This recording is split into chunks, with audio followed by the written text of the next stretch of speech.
তো আজকে মাননীয় সভাপতি সৈকত ভান্ডারী মহাশয়কে ব্যাচ এবং ফুলের তোড়া দিয়ে বরণ করে নিচ্ছে আজকের এই অনুষ্ঠানের সম্পাদক প্রণব হালদার।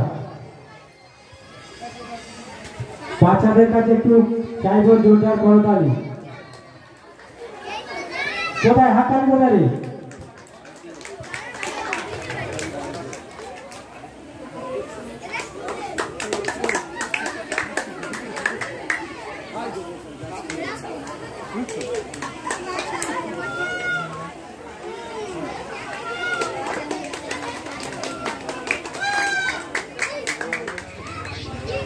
প্রথমে উপস্থিত সভার সভাপতি সম্পাদক এই পূজা কমিটির সকল সদস্যবৃন্দকে জানাই ধন্যবাদ এত সুন্দর এই অনুষ্ঠান আয়োজন করবার জন্য। সেই সঙ্গে উপস্থিত সকল দর্শনার্থীবৃন্দ, সকল প্রতিযোগীবৃন্দ, যাদের সর্বাঙ্গীন প্রচেষ্টায় আজকের এই এত সুন্দর অনুষ্ঠান আয়োজন করা গিয়েছে, তাদের প্রত্যেককে অনেক অনেক শুভেচ্ছা অভিনন্দন। সেই সঙ্গে সবাইকেই জানাই বাংলা শুভ নববর্ষের প্রীতি শুভেচ্ছা এবং অনুষ্ঠান্তরিত অভিনন্দন। আজকের কিছুক্ষণ আগে যে বিষয় আপনাদের সামনে উপস্থাপন করা হয়েছে, যেমন খুশি তেমন সাজো প্রতিযোগিতা, এই প্রতিযোগিতায় প্রায় 40টি টিম অংশগ্রহণ করেছিলেন। তাদের প্রত্যেককে আমরা ভালো করে দেখেছি, আমরা বিভিন্ন দৃষ্টিকোণ থেকে তাদেরকে বিচার করেছি এবং আমার সহযোগী মাস্টারমশাই রয়েছেন, তার সাথে একমত হয়েই আমরা এই বিচার করেছি। ফলাফল ঘোষণার আগে আমি কয়েকটি কথা বলতে চাই। যেমন খুশি তেমন সাজো শুধুমাত্র সাজসজ্জা নয়, শুধুমাত্র অভিনয় নয়, এই সমাজের বিভিন্ন রূপকে তুলে ধরার একটা মাধ্যম। যেমন খুশি তেমন সাজো প্রতিযোগিতা মানুষের মধ্যে শিক্ষা বিস্তার করার একটা মাধ্যম এই প্রতিযোগিতা। এই প্রতিযোগিতার মধ্য দিয়ে আমাদের অনেক সময় চোখ খুলে দেয় যে আমাদের সমাজে দৈনন্দিন ঘটে যাওয়া দুর্ঘটনা, সামাজিক অবক্ষয় এবং তার থেকে কিভাবে আমরা বেরিয়ে আসবো, এই সমস্ত বিষয় কিন্তু এই যেমন খুশি তেমন সাজো প্রতিযোগিতা থেকে আমরা শিক্ষা পাই।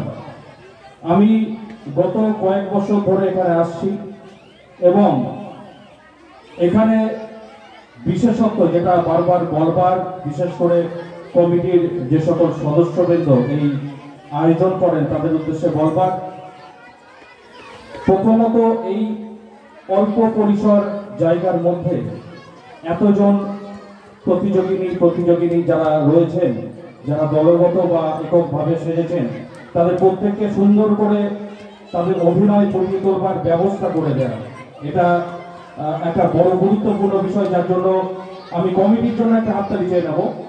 সেই সঙ্গে সকল দর্শনার্থীবৃন্দ যারা প্রত্যেকে দেখার আগ্রহ নেই, কিন্তু কখনোই যারা অভিনয় করছেন তাদেরকে বিরক্ত না করে তাদেরকে সহযোগিতা করেছেন, সেই দর্শক, সেই প্রিয় গ্রামবাসীর জন্য আরো একটা হাততালি চেয়ে নেব।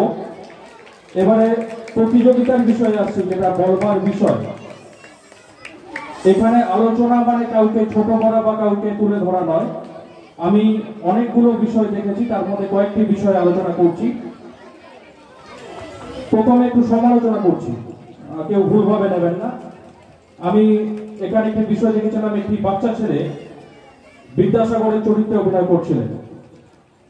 আমি হয়তো যে ছেলেটি হলো ছোট, আমার কথা হয়তো বুঝতে নাও পারেন, কিন্তু যারা সাজিয়েছেন, যারা এই ভাবনা ভেবেছেন, একটা বিষয় মাথায় রাখবেন, আমি এখানে বিদ্যাসাগর শুধু নয়, এর আগেও অনেক ঘটনা বা অনেক ব্যক্তিকে নিয়ে তুলে ধরা হয়, যে ব্যক্তি শুধু একজন মানুষ নয়, তিনি সমাজ সেবক, আমাদের সমাজের শিক্ষা বিস্তার করার জন্য যার অবদান রয়েছে, যাকে ছোটবেলা থেকে আমরা পড়াশোনা করতে গেলে প্রতিটা পাতায় যার নামকে স্মরণ করতে হয়, তিনি আর কেউ নয়, ঈশ্বরচন্দ্র বিদ্যাসাগর। বিদ্যাসাগর পড়তে বসেছেন ঠিকই, পড়তে বসার সময় একটি বই ছিল, যে বইটি আমি আমার সহযোগী মাস্টারমশাইয়ের সাথে আলোচনা করছিলাম। বর্ণ পরিচয় বই তার সামনে দেওয়া ছিল। আমরা সকলেই জানি বর্ণ পরিচয় বই রচনা করেছেন ঈশ্বরচন্দ্র বিদ্যাসাগর। তাই তার শৈশবকালে কখনোই বর্ণ পরিচয় বইটি তার সামনে থাকা সম্ভব নয়। আমি এই কথাটা মনে করালাম এই কারণে, আমি কিন্তু ওই বাচ্চাটিকে বা যারা এই ভাবনাটা ভেবেছেন তাদেরকে ছোট করবার জন্য নয়।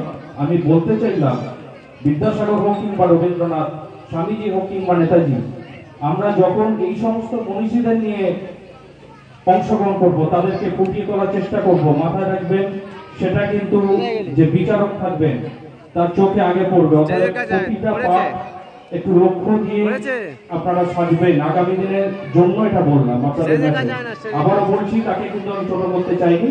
আমি তার মাধ্যমে সবাইকে মেসেজ দিলাম আগামী দিনের জন্য এই সমস্ত বিষয় খেয়াল রাখবেন। এছাড়া কয়েকটি বিষয় বলবার মতো আমি দেখলাম, এই পুকুরের একজন সেজেছিলেন বেহুলা লক্ষিন্দর। খুব সুন্দর সাজসজ্জা এবং যে বিষয়বস্তু, আমরা পুরাণ মতে যে তথ্য আমরা জানি, যে গল্প আমরা জানি, সেই গল্প কথার সাথে অনেকটা মিল পেয়েছি এবং তার অভিনয়, সাজসজ্জা সবকিছুই স্বয়ংসম্পূর্ণ মনে হয়েছে। আবার সেই সঙ্গে পেহেলগাঁওয়ের যে ঘটনা, হাড়হিম করা ঘটনা, আমরা কয়েক সপ্তাহ বা এক সপ্তাহের মধ্যে এই সমস্ত ঘটনা ঘটেছে, যেটা সত্যি আমাদের মর্মাহত করে। আমরা প্রত্যেকে এই নিয়ে চিন্তিত। যেটা এই ঘটনা শুধু কয়েকটা মানুষের মৃত্যু নয়, এই সমাজকে বিচলিত করে তুলেছে, গোটা দেশকে বিচলিত করে তুলেছে। যারা দাঙ্গাবাজ তাদেরকে হাতিয়ার তুলে দেওয়া হয়েছে এই দাঙ্গা বাঁধানোর জন্য। তো তার বিরুদ্ধে লড়াই যারা এই সাজসজ্জা চেয়েছেন তাদের বিষয়টি খুব ভালো লেগেছে। কয়েক মাস আগে 2024-এর অগাস্টে ঘটে যাওয়া আর.জি. করের ঘটনা, যেটি শুধু পশ্চিমবঙ্গ নয়, গোটা দেশ নয়, আন্তর্জাতিক স্তরে সাড়া জাগিয়েছিল এই আর.জি. করের ঘটনা। এখানে শুধু একটি ডাক্তার, একটি শিক্ষারত ডাক্তার, তার উপর পাশবিক অত্যাচার হয়নি।